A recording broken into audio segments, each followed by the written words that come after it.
Another question that we kind of get posed on a regular basis is, what do we actually need?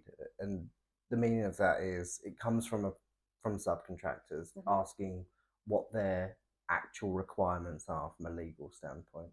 Yeah. How would you kind of answer that question? It's always hard when you first start at legal because it's almost we're just trying to cover our backsides in doing so. But it is a valid question, and it is something that I suppose business owners will certainly be worried about because it's their neck on the line, it's their business. So, from a legal perspective, regardless of what industry you're in, the first level is that you have to have access to competent health and safety advice. What that level of competency is will very much depend on the business that you're in, the risk profile. Anything in construction, you now start needing to have some real knowledge and experience to be able to justify that you have competent advice.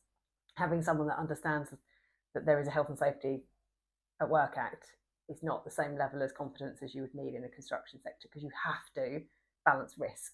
So the risk that we're exposed to in construction versus the legislation, you do need a more kind of in-depth and competent person to be able to do that, which is where people will go to either in-house or kind of external support to give us that. There are lots of legislations that call for management and supervision. We know that, and we can help guide them through what those things are. So through conversation, we can help businesses understand what are their legal obligations, how can we put those into practice, or actually how can we stretch it beyond that so we're not just looking at scraping by, because the HSE would find that if you get there and you're only just about scraping, that's when they start picking a little bit deeper. So sometimes actually doing above and beyond is the better thing to do for a lot of reasons, even if the client can't see that, the subcontractor can't see that at that time.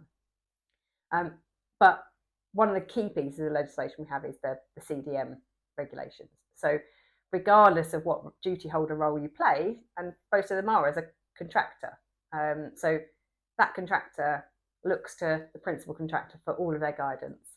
And we know that that doesn't always come, and that principal contractor often kind of shunts that responsibility down.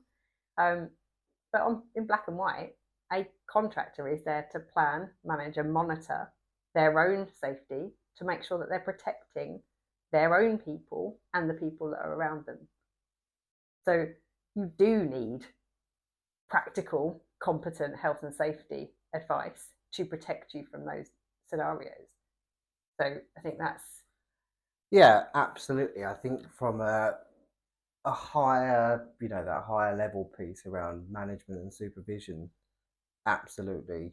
We can guide, we can steer, we can give you the correct guidance on almost ratios of working, non-working supervisors, although principal contractors will sometimes dictate what that should be. I think a lower, a step down, if you like, taking it to those secondary pieces of legislation is, there is lots. There is lots. I think the simplest way of looking at what the requirement is if it's in the law that says you need to check something or transmit information to someone, it's being able to record that is a good way of evidencing that you've adhered to that law, yeah, that piece of law. Um, we find that a really good way to do that is through Friday packs.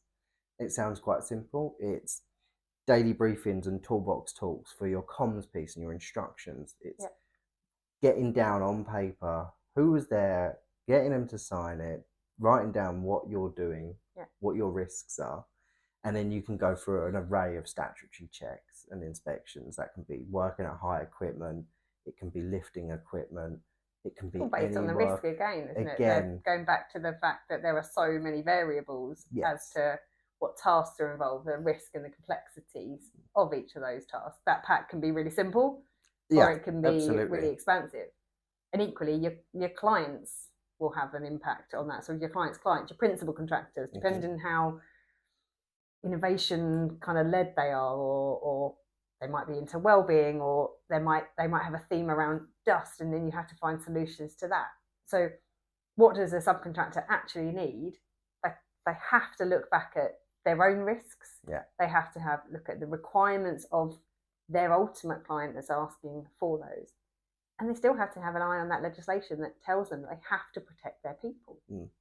Absolutely. So, and yes, like you say, that can be this much or this much. It does depend.